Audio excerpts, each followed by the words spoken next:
Ahoj, dneska si probereme jednu ze základních fyzikálních veličin – mechanický tlak. Asi všichni máte nějakou představu o tom, co to mechanický tlak je, ale když se to má správně slovy vysvětlit, není to až tak jednoduché. Dokázal byste definovat nebo vysvětlit, co je to mechanický tlak? Mechanický tlak, tak tlak, který je takhle prostě. Co to znamená takhle? Mechanický, že je působenou silou na nějaký těleso. Je to tlak, který tlačí těleso proti tělesu. A něco takového. Mechanický tlak, to je tlak, který působí na nějaké těleso mechanicky. Dokázal byste definovat, co je to mechanický tlak? Mechanický tlak, který je vyvíjený mechanicky. Co to znamená? Jako není to přirozené. Mechanický tlak. To je tlak vyvinutý nějakým strojem proti pevné ploše? Mechanický tlak by se mohl vyskytovat někde ve strojírenství, ne? Nebo A co myslíte konkrétně? To netuším. Fakt netuším, nejsem technicky vzdělaný. Nevadí, děkuji Mám vám. konzervatoř, takže... Díky. Vidíte, všichni tak trošku tuší, ale málo kdo dokáže slovy vyjádřit, co to mechanický tlak je. Většina z vás má pocit, že je to tlak nějakého mechanického stroje. Ale slovíčko mechanický nám říká, že tlak je součástí mechaniky, což je jeden z oborů fyziky. Pojďme si teď mechanický tlak trošku probrat. Když působím na nějaký předmět tlakovou silou, dochází na styčné ploše mezi mnou a tělesem k mechanickému tlaku. Určitě si sami dokážete představit některé běžné důsledky mechanického tlaku. Tak třeba, když zatlačíme na předmět z měkkého materiálu, můžeme ho deformovat. Když je těleso dost pružné, vrátí se potom, co přestanu působit tlakovou silou, do původní podoby. Ale nepružná tělesa můžeme tlakem trvale poškodit. Typickým příkladem trvalého poškození způsobeného mechanickým tlakem jsou vyjeté koleje na asfaltových silnicích. Ty vznikají opakovaným vysokým zatížením povrchu vozovky těžkými nákladními automobily nebo autobusy. Mechanický tlak je jeden z fyzikálních jevů, který se nám plete do života doslova na každém kroku. I já teď například svým krokem tlačím na povrch země. Ale pojďme si mechanický tlak probrat s těmi, kteří se fyzikou zabývají profesionálně. Martine, můžeme si ukázat, na čem vlastně velikost mechanického tlaku závisí? Můžeme. Připravil jsem si takový experiment, kdy budeme velikost tlaku srovnávat pomocí deformačních účinků na obyčejnou potravinářskou folii. Tak pojďme na to. Na folii položíme obyčejné CDčko a na něj půlkilogramové závaží. A teď na to samé CD položme dvojnásob těžké závaží.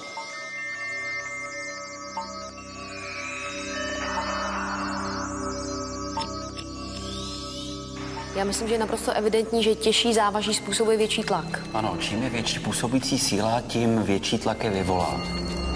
To si můžeme zapsat tak, že tlak P je úměrný velikosti působící síly F. Při dalším měření použijeme pouze jedno závaží, to ale postavíme na dvě různě velké plochy. Začneme malým CDčkem. A můžu to zkusit sama? Jistě.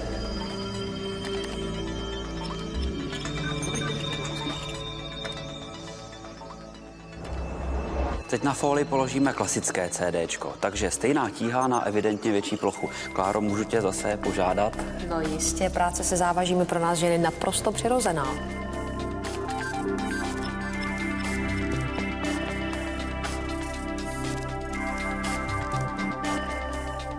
Většího tlaku jsme dosáhli v případě menšího CD, to znamená, když síla působila na menší plochu.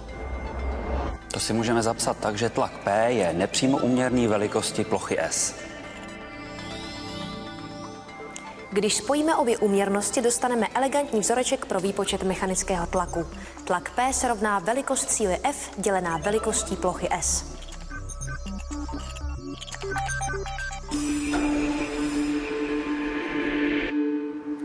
Mechanický tlak se jako každá fyzikální veličina dá měřit.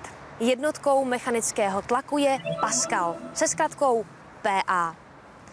Tlak o velikosti 1 paskalu si můžeme představit asi jako tlak, který vyvolá těleso o hmotnosti 102 gramů. To je přibližně tohle 100gramové závaží. Pokud se jeho tíha rovnoměrně rozloží do plochy 1 metru čtverečního. Pod takovou plochou bychom naměřili tlak 1 Pascal. Je evidentní, že tlak to není velký a v praxi se setkáváme s tlaky mnohonásobně většími. Mechanický tlak je jednou z fyzikálních veličin, kterou nervová zakončení lidského těla můžou vnímat jako bolest. Podobné bolestivé účinky na lidské tělo má třeba vysoká teplota nebo působení elektrického proudu. Malé tlaky samozřejmě jako bolest nevnímáme, ale od určité hodnoty tlak spolehlivě bolí.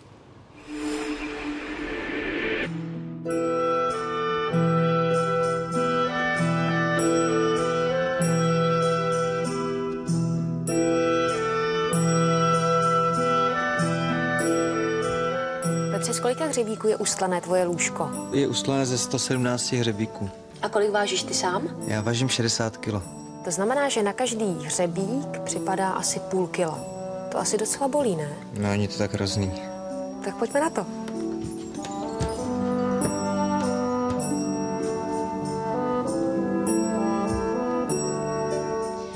Když uléháme do postele, tak tíha našeho těla, která působí na madraci, je rozložena do tak velké plochy, že ji rozhodně nevnímáme jako bolest. Spíše naopak jako příjemné uvolnění. Ale tíhová síla ležícího fakíra, který se opírá o minimální plochu 117 hrotů hřebíků, způsobuje tlak nesrovnatelně vyšší.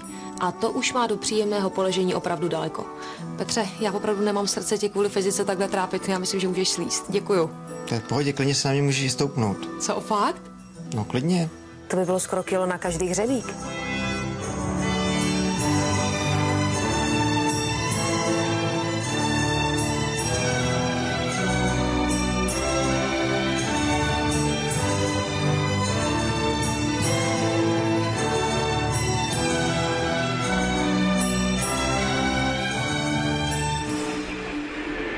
Teď mám pro vás takovou záludnou otázku.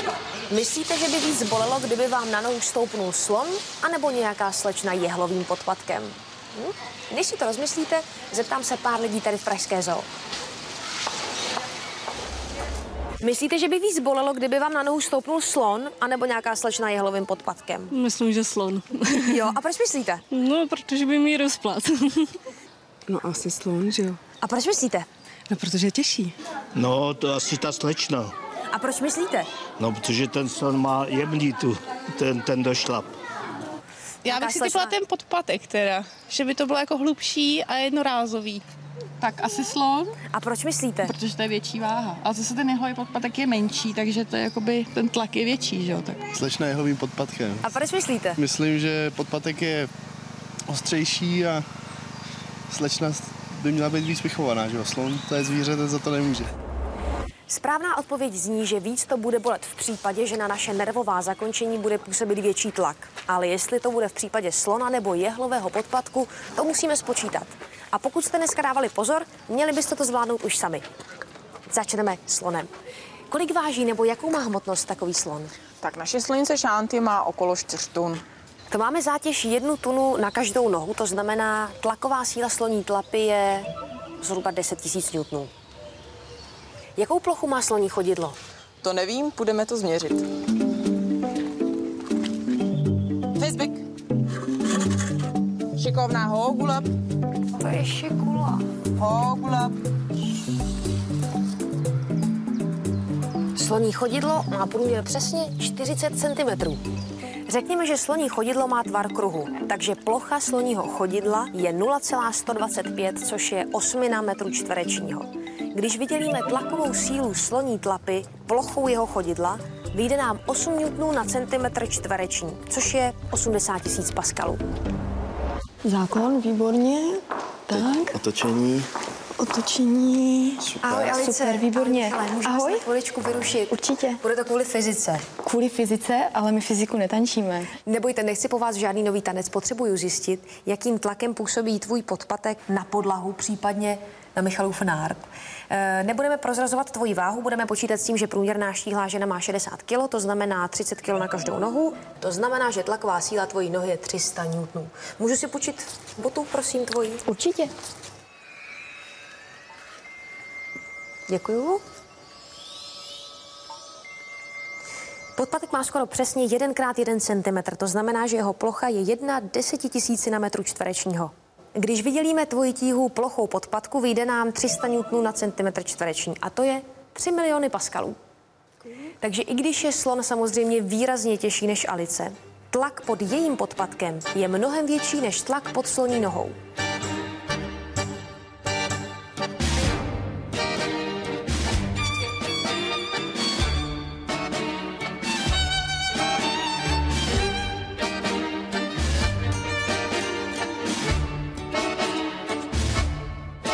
Takže pánové, až se vaše taneční partnerka otočí na podpatku a ta noha dole bude vaše, neříkejte jí, že je slon.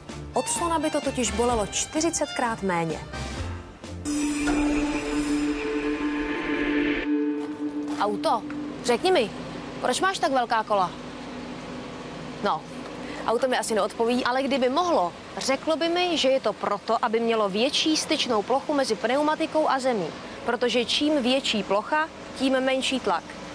Takže i když auto vozí extrémně těžké kamení, neboří se do nespevněné cesty tady v kamenolomu. Tak už jdu, děkujem.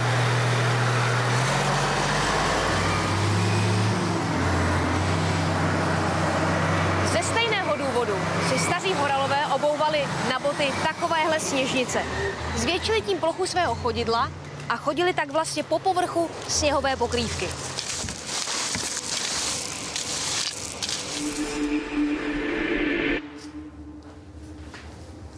Naopak existuje spousta případů, kdy potřebujeme tlak zvýšit. Proto je třeba ostří nože tak tenké. Díky extrémně malé styčné ploše nože dokážeme rozdělit nebo rozříznout i poměrně soudržný materiál. Napadlo vás někdy, že k mechanickému tlaku dochází i při ždímání v obyčejné automatické pračce? Při 1000 otáčkách za minutu tlačí nerezový plášť bubnu na mokré prádlo silou zhruba 10 000 N.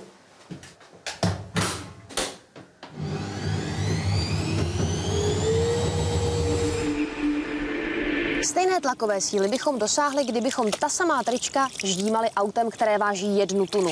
To znamená, že na zem působí tíhou taky skoro 10 000 N.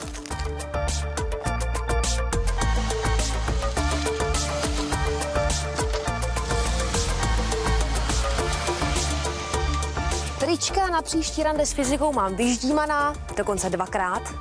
Tak já doufám, že přijdete i vy a budete se mnou objevovat další fyzikální zajímavosti.